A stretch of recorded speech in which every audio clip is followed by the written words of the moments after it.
Hello friends, तो कैसे हैं आप लोग। वैसे पहचान तो गए होगे, हम ही हैं अमित साहब, जो अभी तक आपके साथ अगली क्लास कर रहे थे। एकदम से लुक चेंज कर दिया। चलिए देखते हैं, हम लोगों ने पिछली क्लास संविधान तक कर लिया था, आज हम लोग करते हैं राष्ट्रपति। आ जाइए, डाल दिए हेडिंग फिर सबसे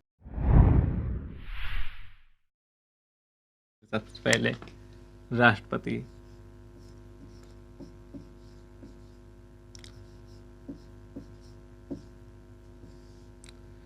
चलिए देख लेते हैं सबसे पहले राष्ट्रपति। राष्ट्रपति का राष्ट्रपति पद का हमें जानकारी मिलती है संविधान के भाग 5 में।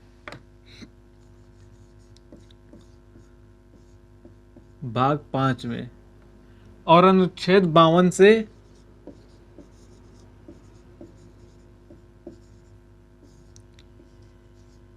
78 तक राष्ट्रपति का वर्णन है। चलिए देख लेते हैं इस राष्ट्रपति के बारे में कुछ इंपॉर्टेंट जानकारी। जैसा संविधान के भाग 5 में और अनुच्छेद 52 से 78 तक राष्ट्रपति का वर्णन किया गया है। और राष्ट्रपति तीनों सेनाओं का प्रमुख सेनापति होता है।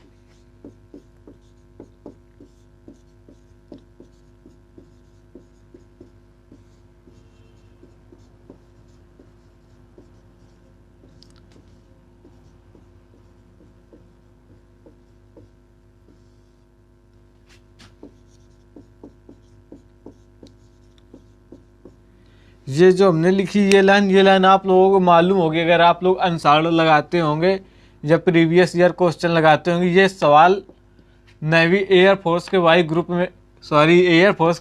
में ये सवाल पूछा जा चुका है एक बार। और ऑप्शन में दिए थे प्रधानमंत्री, राष्ट्रपति और भी उपराष्ट्रपति, और भी एक कोई ऑप्शन था, पर सबसे प्रमुख राष्ट्रपति होता है, तीनों सेनाओं का सेनापति होता है। नंबर 1 ये। और नंबर 2 इसके बारे में जान लेते हैं। राष्ट्रपति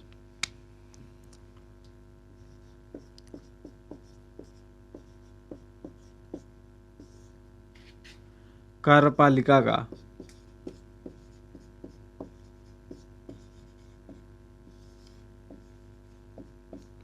नाम मात्र का प्रमुख है।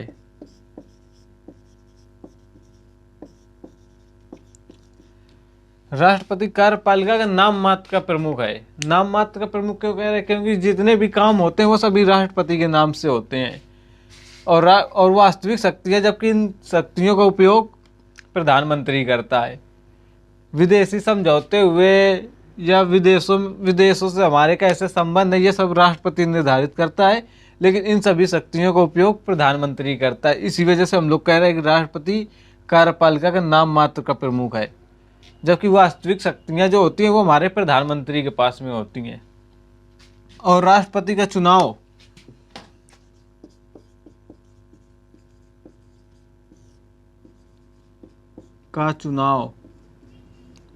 जनता द्वारा अप्रत्यक्ष रूप से किया जाता है।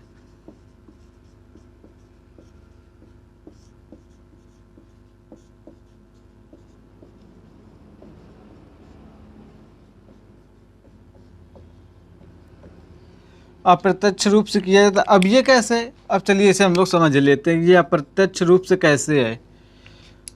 क्योंकि हमारे यहाँ राष्ट्रपति जब चुनाव लड़ता है तो उसके लिए हम लोगों को कोई वोट डालने जाने की जरूरत नहीं पड़ती। हम लोगों को नहीं पता होता है कि कब वोट पड़ेंगे इसके। हम लोग तो इसमें भाग ही नहीं लेते, अब कोई मतलब ही नहीं है हम लोग इससे।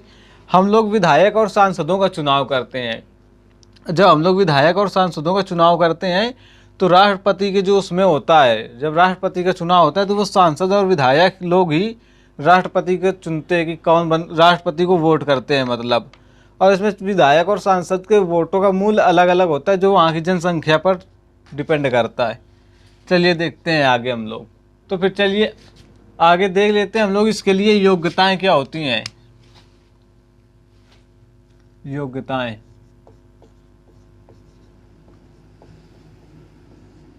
नंबर 1, नंबर 2, नंबर 1, सबसे पहले वह भारत का नागरिक हो।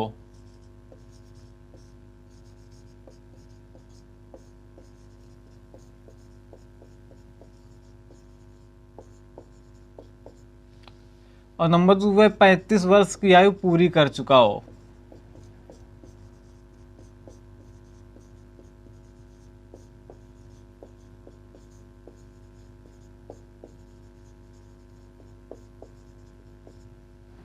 नंबर 3, लोकसभा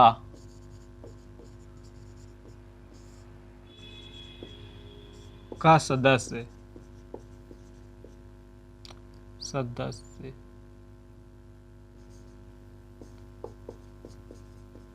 निर्वाचित होने के योग्य हो।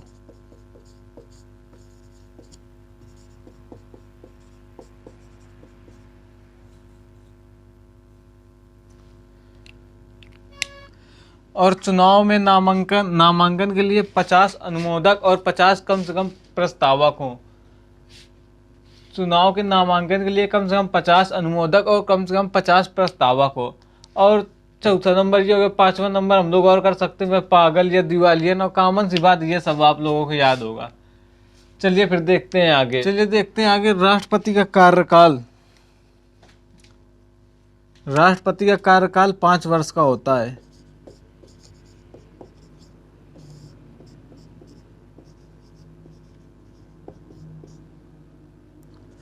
पाँच वर्ष का होता है।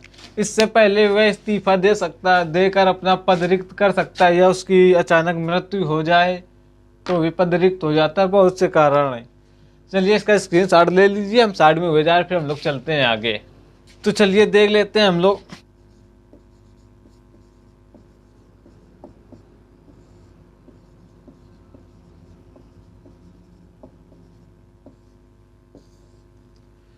सबसे नंबर 1,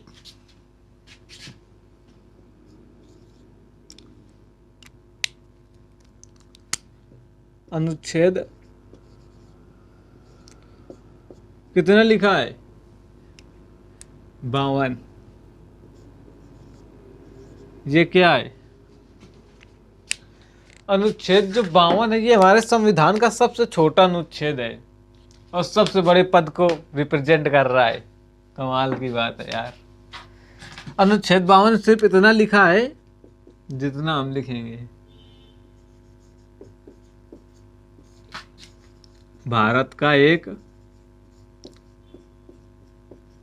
राष्ट्रपति होगा, बस इतना लिखा है। अनुच्छेद 52 के बाद में चलिए अगले नंबर पर आ जाते हैं हम लोग, अनुच्छेद 61 पर।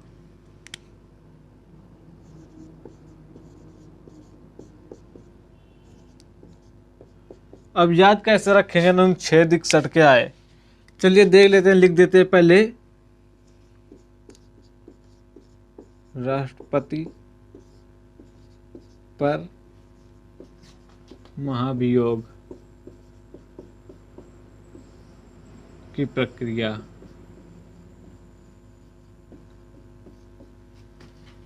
अनुच्छेद 52 तो मान लो अब याद रहेगा, बता दिया कि सबसे छोटा, संविधान का सबसे छोटा अनुच्छेद 52 है।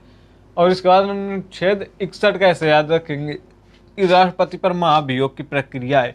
और राष्ट्रपति पर महाभियोग की प्रक्रिया कब लगाई जाती है? जब उसे उसके पद से हटाना हो। पद से हटाने मतलब पद की अब उसकी जरूरत नहीं है। जरूरत नहीं मतलब नो 52 ये हो गया, और नो को हम लोग लिख दे 9, और 52 कितना हो जाता है? 61। बस इसी तरह से याद रखना, अनुच्छेद 61 में राष्ट्रपति पर महाभियोग की प्रक्रिया लगाई जाती है। चलिए देखते हैं हम लोग आगे।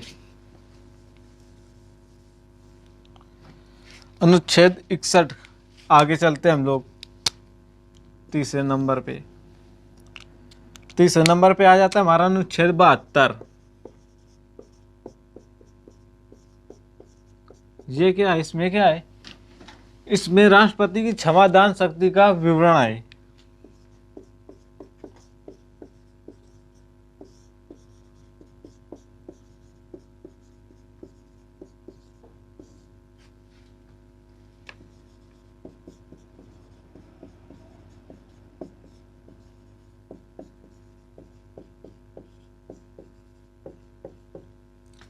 अनुच्छेद 72 पर राष्ट्रपति की क्षमादान शक्ति का वर्णन है। अब 72 कैसे हम लोग याद रखेंगे, एक शर्त मान लो याद रहेगा। और 72 क्या है, मतलब 72, 72 मतलब बेहतर, किसी को माफ कर देना अपने लिए क्या होता है, बेहतर होता है, बेहतर मतलब 72। चलिए देखते हैं हम लोग आगे। अनुच्छेद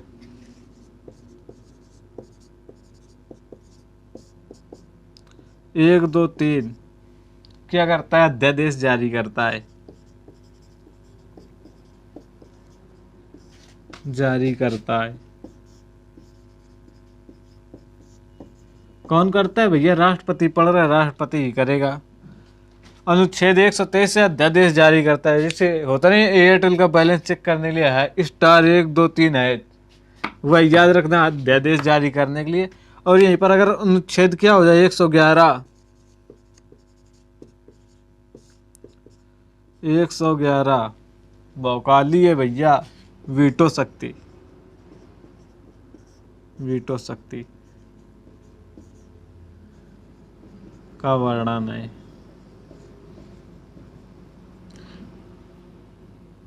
एक 111 वीटो शक्ति का वर्णन है, ठीक है। चलिए देखते फिर 123 में राष्ट्रपति अध्यादेश जारी कर सकता है, और वहीं पर अनुच्छेद 111 में वीटो शक्ति का वर्णन है। और वीटो शक्ति का वर्णन, वीटो शक्ति से क्या होता है, वह किसी भी विधेयक पर अपनी स्वीकृति दे सकता है, स्वीकृति सुरक्षित रख सकता है, या फिर उसे अपना पॉकेट वीटो रख के इस्तेमाल कर सकता है। लेकिन मतलब उसे किसी विधेयक पर स्वीकृति दे सकता है, स्वीकृति नहीं दे सकता है, और उसे पुनर्विचार के लिए वापस भेज सकता है। लेकिन वो धन विधेयक पर ऐसा नहीं कर सकता। क्यों? अब धन विधेयक पर ऐसा क्या, क्योंकि धन विधेयक जो होता है वो खुद प्रस्तुत किए जाने से पहले वो राष्ट्रपति से सलाह मशवरा करके ही पेश किया जा सकता है। जब राष्ट्रपति से हम लोग पहले सलाह मशवरा कर चुके हैं, तब तो उस पर राष्ट्रपति कोई हक नहीं बनता कि उसे वो वापस कर सकें या उस पर कोई कुछ कर सकें। चलिए देखते हैं हम लोग फिर आगे। तो चलिए हम साइड में हो जाए, इसका स्क्रीनशॉट ले लीजिए, फिर हम लोग चलते हैं आगे।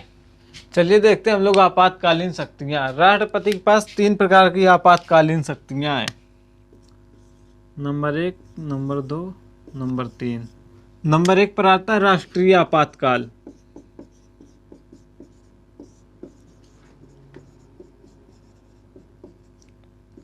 जो अनुच्छेद 352 के जरिए लगता है। फिर आता है संवैधानिक आपातकाल।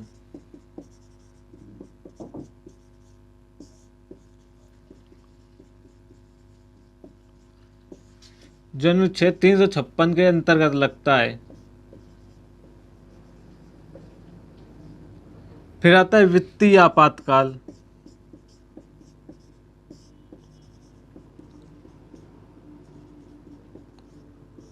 जो अनुच्छेद 360 के अंतर्गत लगता है।